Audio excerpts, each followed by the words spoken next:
Hello friends, welcome to Spandana recipe world. ಇವತ್ತು ನಾವು ಮಾಡ್ತಾ ಇರೋದು ಸ್ಪೆಷಲ್ ಆಗಿ ಹೀರೆಕಾಯಿ ಪಲ್ಯ. ಅದು ತುಂಬಿದ ಹೀರೆಕಾಯಿ ಪಲ್ಯ ಹೇಗ್ ಮಾಡೋದು ಅನ್ನೋದು ನೋಡೋಣ ಬನ್ನಿ.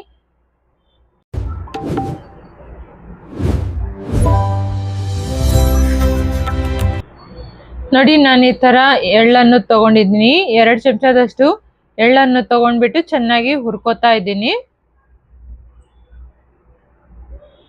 ನೋಡಿ, ನಾನು ಶೇಂಗಾ ತಗೊಂಡಿದ್ದೀನಿ. ಒಂದು ಅರ್ಧ ಬಟ್ಲಷ್ಟು ಶೇಂಗಾನು ತಗೊಂಡ್ಬಿಟ್ಟು ಹುರ್ಕೋತಾ ಇದ್ದೀನಿ. ನೋಡಿ, ಅವೆರಡು ಚೆನ್ನಾಗಿ ಹುರ್ಕೋಬೇಕು. ಈಗ ಹುರಿದಾಗಿದೆ, ನಾನು ತಣ್ಣಗಾಗಿ ಬಿಟ್ಬಿಡ್ತಾ ಇದ್ದೀನಿ. ಈ ತರ ನಾನು ಕಟ್ ಮಾಡ್ಕೊಂಡಿದ್ದೀನಿ. ನೋಡಿ, ಸುಮಾರು 2 ಇಂಚ್ವರೆಗೂ ಇರಬೇಕು.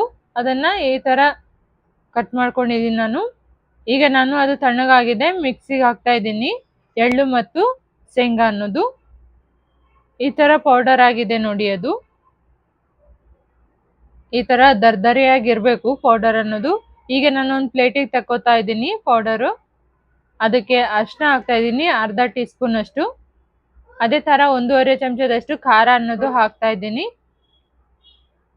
ಈಗ ಅದಕ್ಕೆ ಗರಂ ಮಸಾಲ ಅನ್ನೋದು ಹಾಕ್ತಾ ಇದ್ದೀನಿ, ಅರ್ಧ ಚಮಚದಷ್ಟು. ಉಪ್ಪು ಸೇರಿಸ್ತಾ ಇದ್ದೀನಿ, 1 ಚಮಚದಷ್ಟು. ಅದೇ ತರ ಅಲ್ಲ ಬೆಳ್ಳುಳ್ಳಿ ಪೇಸ್ಟ್ ಕೂಡ ಸೇರಿಸ್ತಾ ಇದ್ದೀನಿ, ಅರ್ಧ ಚಮಚದಷ್ಟು. ಅದೇ ತರ ನಾನು ಕೊತ್ತಂಬರಿ ಪೇಸ್ಟ್ ಕೂಡ ಸೇರಿಸ್ತಾ ಇದ್ದೀನಿ, ಅರ್ಧ ಚಮಚದಷ್ಟು. ಸ್ವಲ್ಪ ಎಣ್ಣೆ ಅನ್ನೋದು ಹಾಕ್ಬಿಟ್ಟು ಚೆನ್ನಾಗಿ ಮಿಕ್ಸ್ ಮಾಡ್ಕೋಬೇಕು. ನೋಡಿ, ಈ ತರ ಚೆನ್ನಾಗಿ ಮಿಕ್ಸ್ ಮಾಡ್ಕೋಬೇಕು. ಮಿಕ್ಸ್ ಆಗಿದೆ ನೋಡಿ ಚೆನ್ನಾಗಿ. ಈಗ ನಾವು ಸ್ವಲ್ಪ ಸ್ವಲ್ಪ ನೀರು ಹಾಕೊಂಡ್ಬಿಟ್ಟು ಈ ತರ ಮಿಕ್ಸ್ ಮಾಡ್ಕೋಬೇಕು. ನೋಡಿ ನೋಡಿ ಈ ತರ ಆಗಿದೆ ಇದು.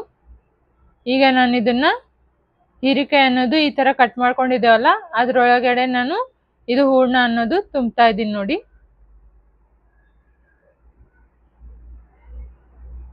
ಅಷ್ಟನ್ನು ಇದೇ ತರ ತುಂಬ್ಕೋಬೇಕು.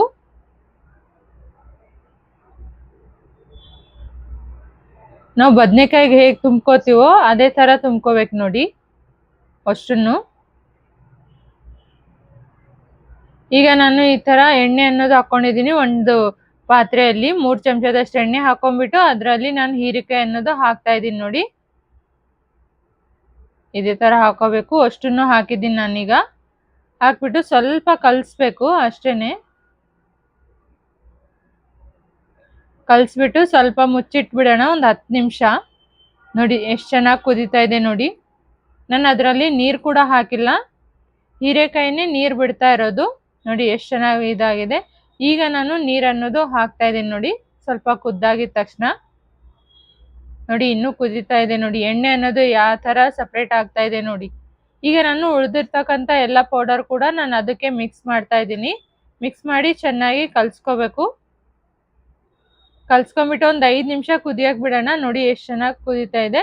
ಈಗ ರೆಡಿ ಆಗಿದೆ, ನಾವು ಸರ್ವ್ ಮಾಡ್ಕೊಂಡ್ಬಿಡೋಣ. ನೋಡಿ ಎಷ್ಟು ಚೆನ್ನಾಗಾಗಿದೆ.